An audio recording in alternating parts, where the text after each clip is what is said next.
Hello friends, welcome to Kevin Educations. Today we will be discussing about one of the another Government of India ministries important schemes, that is Ministry of Communication. Okay, Ministry of Communications important schemes we will be discussing. Under this ministry, some of the important schemes are National Broadband Mission, Bharat Net, Sampurna Bima Yojana, and another important scheme is under this one is we'll be discussing in the next slide. Okay. Okay, first of all, we'll take a look of National Broadband Mission. Okay, National Broadband Mission. Okay, the mission is aimed at providing broadband access to all villages in the country by 2020. The main objective of the mission is to make India completely access to broadband. That is, all the rural villages in India should be having broadband connections by 2022. Under the mission, the government plans to lay incremental 30 lakh kilometer route to the optical fiber cable. Okay, 30 lakh kilometer.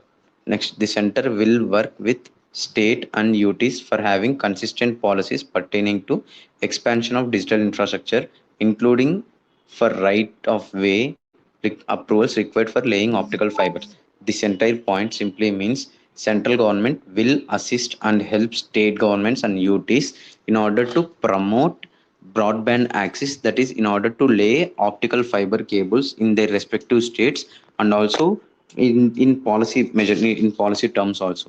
Okay, and the main aim of this scheme is to increase tower density from 0.42 to 1 tower per thousand of population by 2024. In tower density, it represents broadband access. All of us know that this tower is the mobile connectivity, and internet connectivity will be done through towers. So tower density means based on the number of towers available per thousand of the population, and at present our tower density is 0.42. And this scheme, this mission, not scheme, this mission aims to 1 tower per thousand population by 2024. Okay, it entails investment of around 7 lakh crore from various stakeholders. That is investment, it will promote this mission. Under this mission, government will promote investments from various stakeholders. Additionally, a broadband readiness index will be developed. Remember this one, broadband readiness index will be developed to measure the availability of digital communications infrastructure within a state or UT. This means based on this broadband readiness index, central government will identify which state is having good digital communication infrastructure, and based on that, government of India will be planning what to do and how to do.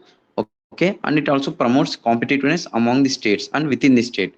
Okay, other objectives of this mission are creation of digital fiber map of digital communications network and infrastructure, including optical fiber cables towers across the country. That means developing a digital fiber map, which means an entire map, Indian map, which will be representing where this digital infrastructure is available and where the optical fiber cables and towers are available. Okay, and investments from various stakeholders of around $100 billion US dollars, that is equal to 7 lakh crores, including 70,000 crore from Universal Service Obligation Fund. Okay, this is the main important point. These are the main important points of National Digit Broadband Mission. Now let us see about the another important scheme. Okay, that is Bharat Net. Bharat Net. Okay, it is an ambitious program of Department of Telecommunications to provide a network infrastructure with affordable broadband connectivity on a non-discriminatory basis to all households in the country. Okay, without any type of discrimination, Department of Telecommunications will be making such type of schemes, such type of provisions that will provide affordable broadband connectivity. Okay, it aimed to realize the vision of digital India in partnership with state and private sector. Okay, this entire the earlier mission of National Broadband Mission, also one of the, it also have the another one of the aim as to realize the vision of digital India. Okay, coming back to this BharatNet program was earlier called as National Optical Fiber Network, which was approved by the central government in October 2011. This National Optical Fiber Network, started during the UPA government, has been renamed as BharatNet.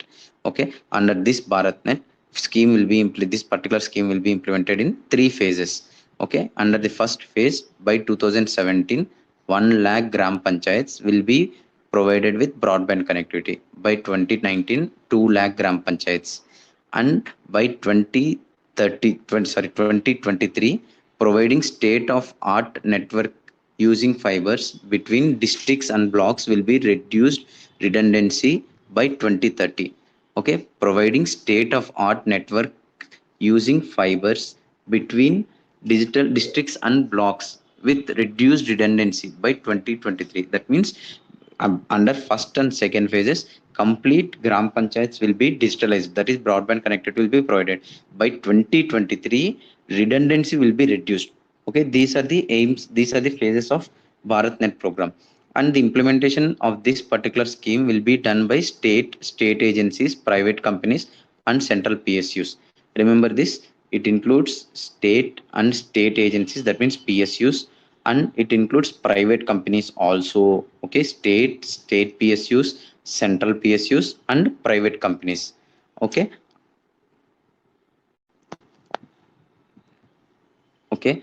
Other important provisions are of this BharatNet scheme is Bharat Broadband Network, a special purpose vehicle under Companies Act, mandated to create a national optical fiber network in India. That is, a special purpose vehicle under Companies Act will be created, and it will be named as Bharat Broadband Network. Bharat Broadband Network. Okay, and it's this Bharat Broadband Network special purpose vehicle mandate thing is to create national optical fiber network in India. That is a special purpose vehicle for the implementation of national optical fiber network, that is BharatNet. Okay, this particular special purpose vehicle will be funded from Universal Service Obligation Fund, which will be its nodal agency. Okay, all the service providers like telecom service providers, ISPs, internet service providers, cable TV operators, etc., will be given non-discriminatory access to national optical fiber network and can launch various services in rural areas. Okay, the fund was established in 2002 to be utilized for providing telegraph services across the country, especially in the rural and remote areas.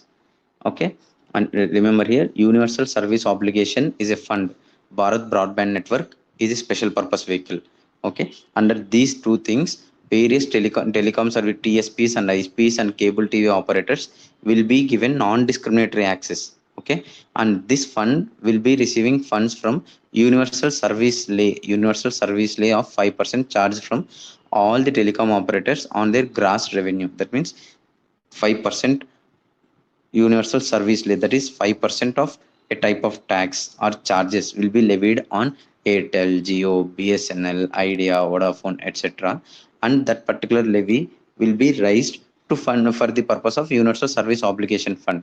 Okay, and these funds are dispatched through a bidding process to an enterprise which work on a private providing telecom services to areas where ICT services are not available due to commercial non-viability combinations of reasons, such as this entire point says that Universal Service Obligation Fund will be funding such type of companies which focuses on non broadband areas. Generally, private companies invest in broadband areas only when they feel it is profitable, and many companies neglect mainly these remote areas, villages, because of their non profitability. That means they won't be getting even a break even also for their investments. So for such type of areas, in order to overcome the issue of non viability combinations in such areas, this fund will promote private companies by giving money to invest in these areas to promote digital infrastructure, and those requirements are remoteness of area, absence of supporting infrastructure like power, road, low income of inhabitations, insurgency, difficult terrains.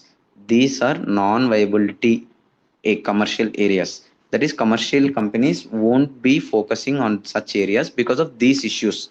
Okay, and next point is, it is here that USOF administration steps, that is USOF is Universal Service Obligation Fund, administration steps into provide subsidy support, thereby incentivizing tele service providers to venture forth and providing services to such target beneficiaries.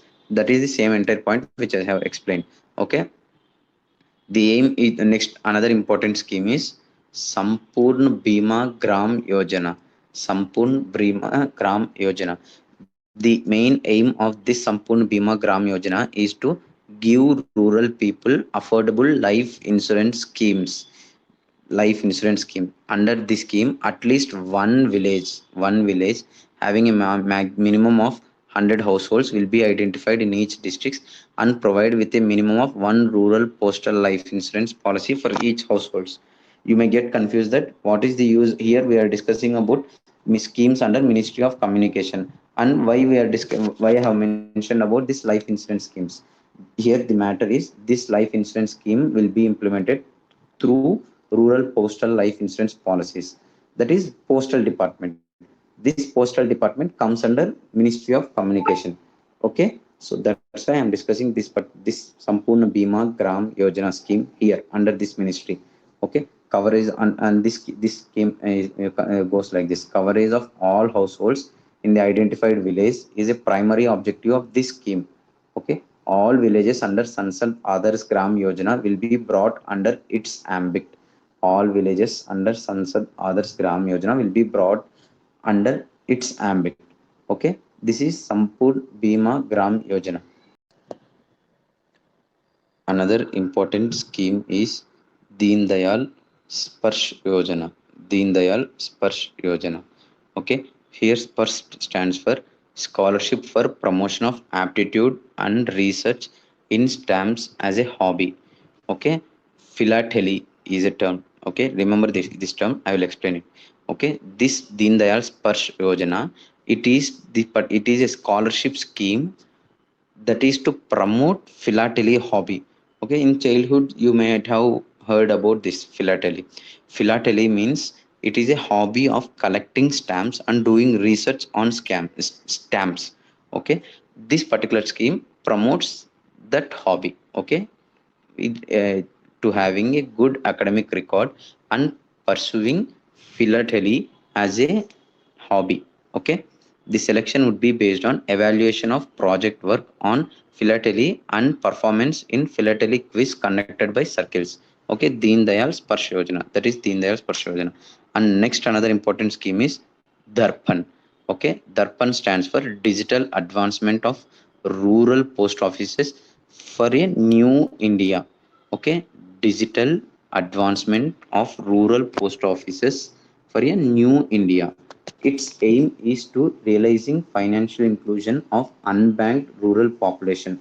Okay, you may get a doubt that what is the purpose of banking and unbanked areas under Ministry of Communication.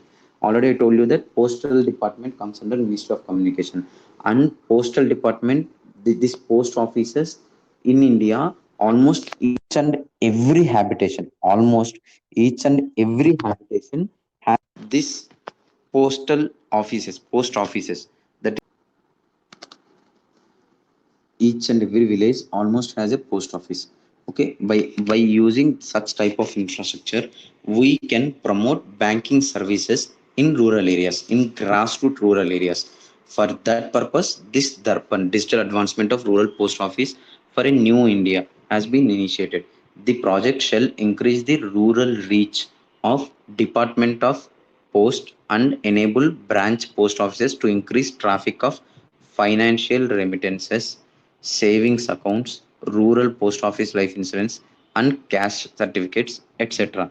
That is, all type of banking services will be provided in post offices. That is, post offices will be made as rural banking offices. Okay, it intends to provide a low power technology solution to each branch postmaster to improve service delivery. Okay, by using the available infrastructure, they will be promoting this banking operations in post office. This application will also be used for the reimbursement of social security benefits such as MGNREGA, old age pension, and DBT, direct benefit transfers. Okay, and that is Darpan. And another important scheme is Pandit Deen Dayal Upadhyaya Sanchar Kaushal Vikas Pratishthan. Okay, Sanchar Kaushal Vikas Pratishthan. Okay, it is a skill development scheme that will train rural youth to maintain mobile towers, repair optical fibers, fix other communication technologies across India. This scheme simply it can be said as a scheme to train rural youth who who can be trained to fix any issues that arise out of digital infrastructures. Digital infrastructure include mobile towers, optical fibers, and other communication technologies. Okay, Department of Telecommunication will train people through skill training centers to supplement the telecom skill manpower creation for growth of telecom sector. See, earlier we have said that we need to under this Bharat National Digital Mission, we need to promote digital infrastructure and the tower density from 0.42 to 1. If we are going to increase tower density, we should be having at least minimum human resources who are capable of who are capable of seeing this maintaining maintenance of all this digital infrastructure. For that purpose, this scheme has been implemented. Initially, this scheme will be implemented in UP, Bihar, Odisha, Punjab, and Haryana, and this training will be based on national skill qualification framework. Okay, these are the important schemes of Ministry of Communication. Okay, we have discussed all these schemes. Thank you, meet you soon.